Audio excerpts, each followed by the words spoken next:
जैनं जयतु शासनम्।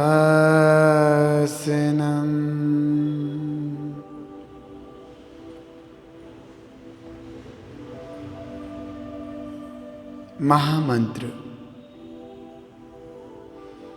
जगत को प्रसन्नता देने वाला, आत्म तत्व के स्वरूप का उद्घाटन करने वाला, आध्यात्म का महासरोवर है।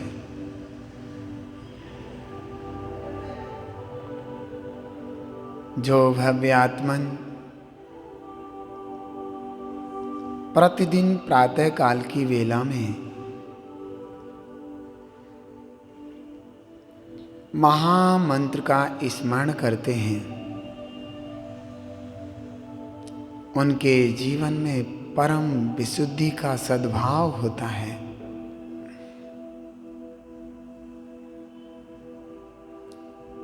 यह महामंत्र महामुनिराजों के मस्तिष्क का शिरोमणि है।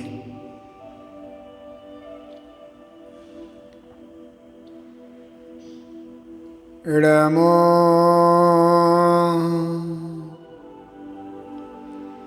अरिहंताडम्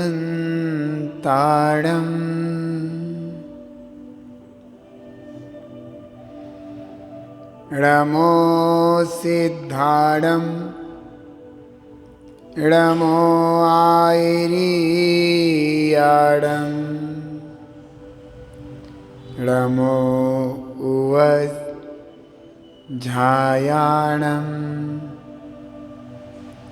इडमो लोये सौवसाहुडम्।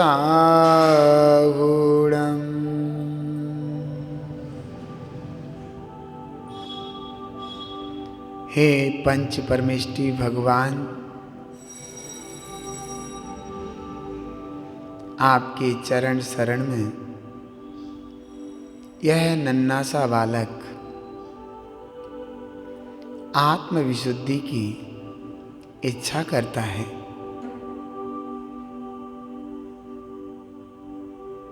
अनादि काल से अब तक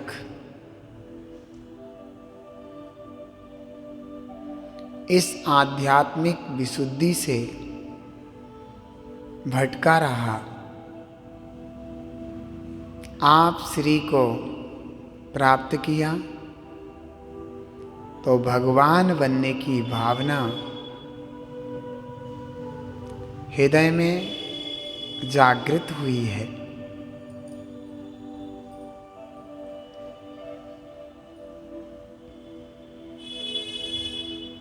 मम विशुद्धि, मम पवित्रता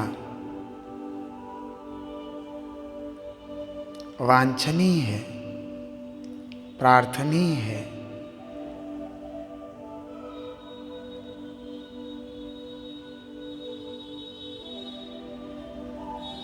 पद्म पुराण की व्याख्या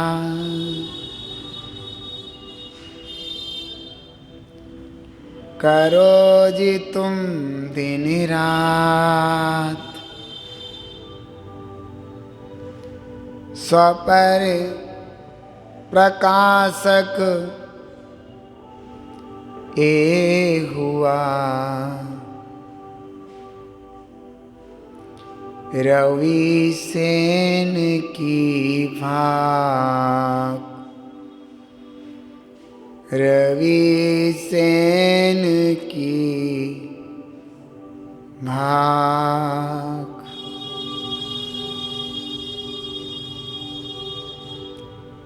आचार्य श्री रविसेन स्वामी कहते हैं, तीर्थंकर भगवंतों के द्वारा कहा गया यह महान पुराण पद्म पुराण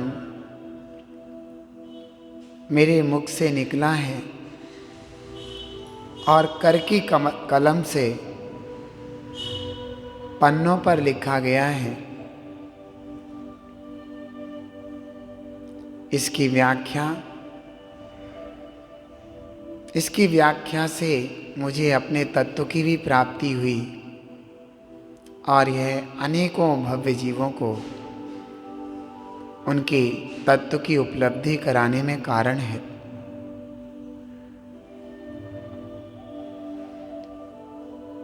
रामचंद्र जी का जीवन चारित्र जिसमें मोतियों की तरह पिरोया गया है, जिसकी सुंदरता से भव्य जीव अपने जीवन का श्रृंगार करते हैं।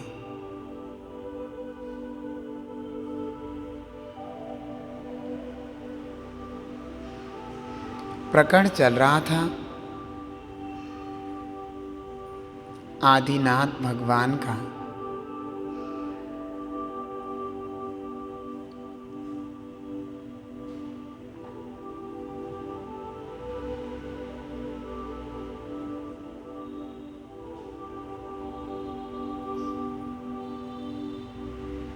साधार्मिक इंद्र की आज्ञा से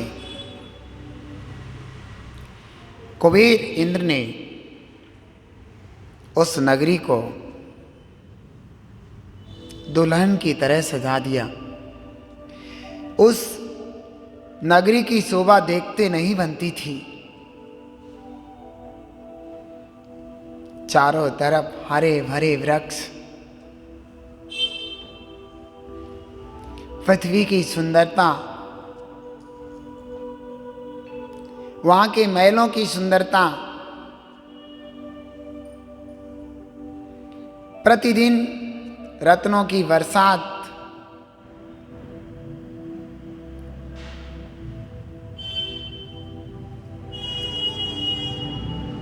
सुबह दोपहर और शाम की संध्याओं में 3.5 करोड़ रत्नों की बरसात। वहां पर कोई निर्धन नहीं बचा था।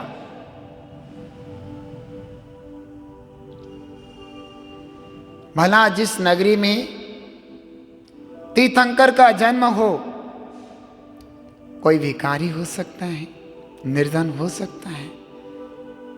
असंभव। तीर्थंकर के जन्म में तो नरकों में भी क्षण भर के लिए साता हो जाती है, तो फिर उस नगरी में रहने वाले जीवों का तो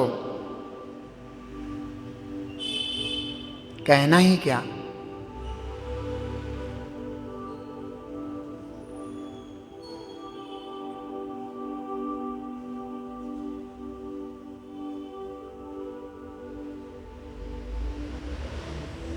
धीरे धीरे समय व्यतीत होने लगता है।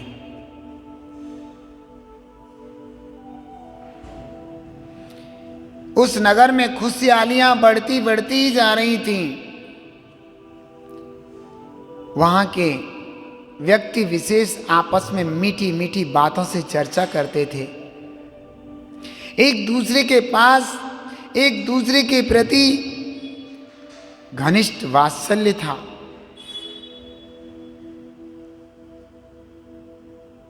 वहां पर कोई असंतुष्ट नहीं था। संपूर्ण प्रकार के विषय भोगों की सामग्रियां पर्याप्त मात्रा में थीं।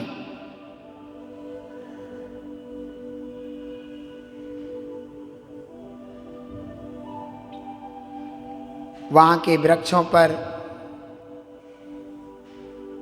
चहचहाती होती छोटी छोटी चिड़ियाएं चींची करके इस तरीके से लय में गाती थीं जैसे कि जिनेंद्र भगवान की पूजन, स्तुति और आरती ही कर रही हों।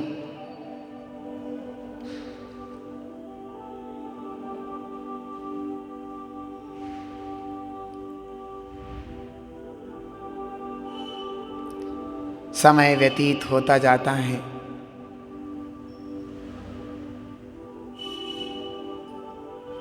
छह माह व्यतीत हो जाते हैं।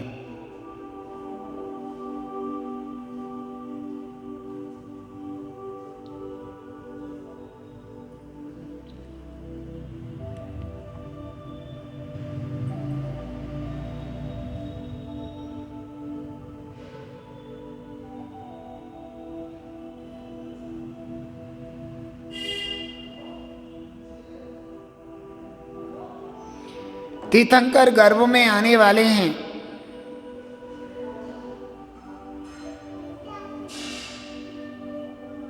इंद्र की आज्ञा से 8 कुमारियां और 56 कुमारियां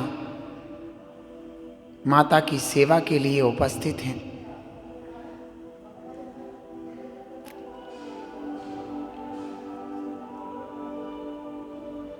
वह शुभ दिन, वह शुभ रात्रि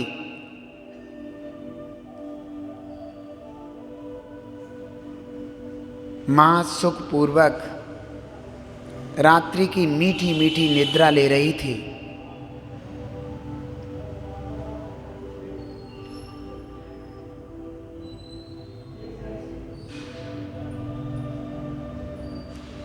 माता को उस समय निद्रा के वक्त कोई कष्ट नहीं था। रात्रि के पिछले पहर में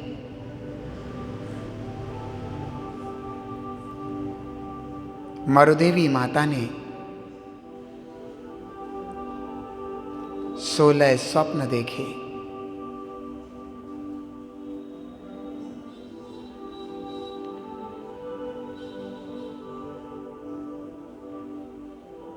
और वे स्वप्न मां सहज भाव से बिना कष्ट के प्रसन्नता पूर्वक देख रही थी।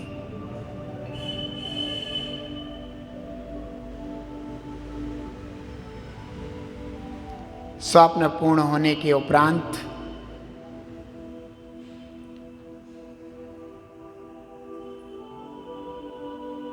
अनेकों प्रकार के सुंदर सुंदर वाद्यों की सुंदर सुंदर आवाज सुनकर और महामंत्र की ध्वनि से उसकी वह निद्रा खुलती है और मां आश्चर्यचकित होकर उठकर बैठ जाती है। बड़ा आश्चर्य था उसके मन में। मैंने आज 1 नहीं, 2 नहीं, 3 नहीं, 10 नहीं, 15 नहीं, 16 स्वप्न देखे, जो कि स्वप्न मेरी आंखों के सामने हैं, जैसे कि मैं अभी भी देख रही हूं। आखिर मैंने इतने सारे स्वप्न क्यों देखे? कई बार स्वप्न देखती थी तो भूल जाया करती थी, लेकिन आज के वे स्वप्न क्रम पूर्वक मुझे याद हैं। इनका मुझे लगता है कोई विशेष फल होना चाहिए।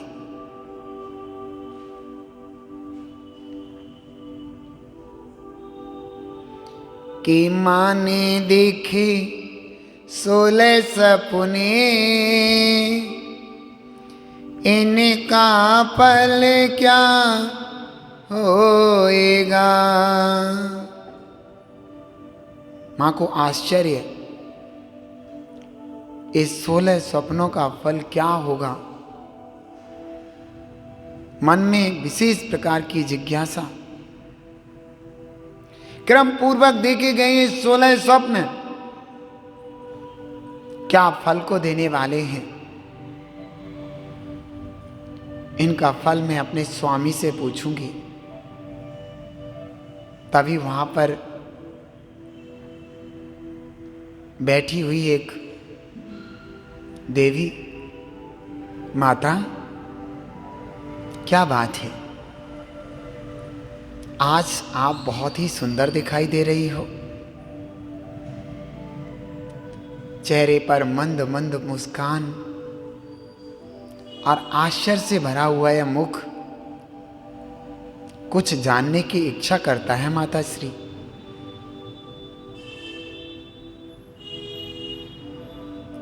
हाँ देवी, तुम ठीक समझ रही हो।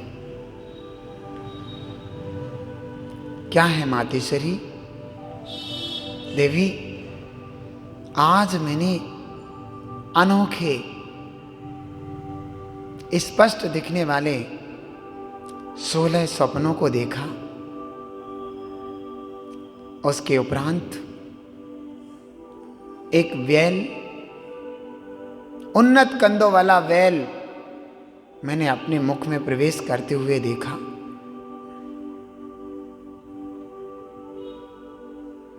मेरा भाव है कि इन स्वप्नों का फल मैं अपने स्वामी से पूछूं। जाओ और मेरे स्वामी से कहना कि आपकी प्राण प्यारी मरुदेवी आपकी सभा में प्रस्तुत होने की आज्ञा चाहती है। तभी वे देवियां महाराज की जय हो, महाराज की जय हो। कहो, आप मेरी महारानी के पास से आई हो, क्या सूचना है? महाराज, महारानी जी आप तक पहुंचने का बड़ी तीव्रता से विलंब कर रही हैं। वो आप तक पहुंचने की बहुत ज्यादा जल्दी स्वीकृति चाहती हैं आपसे। ठीक है, उन्हें राजसभा में आने दिया जाए। और महारानी लंबे लंबे कदम रखती हुई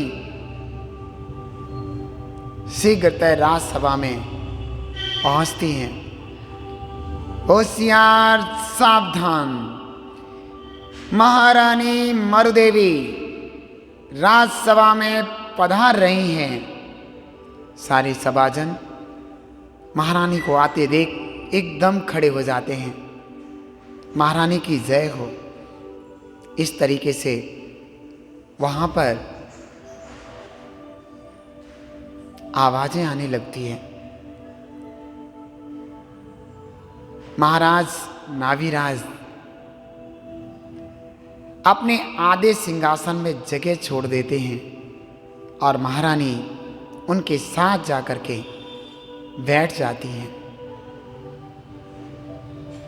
हे जिनिवाणी भारती तो ये जपूं दिन रैन, जो तेरी सरना गए सो पावे सुख चैन। या वाणी के ज्ञान ते सोजे लोकालोक, सो वाणी मस्तक नमो सदा देती हूँ धो। 9 बार नमोकार।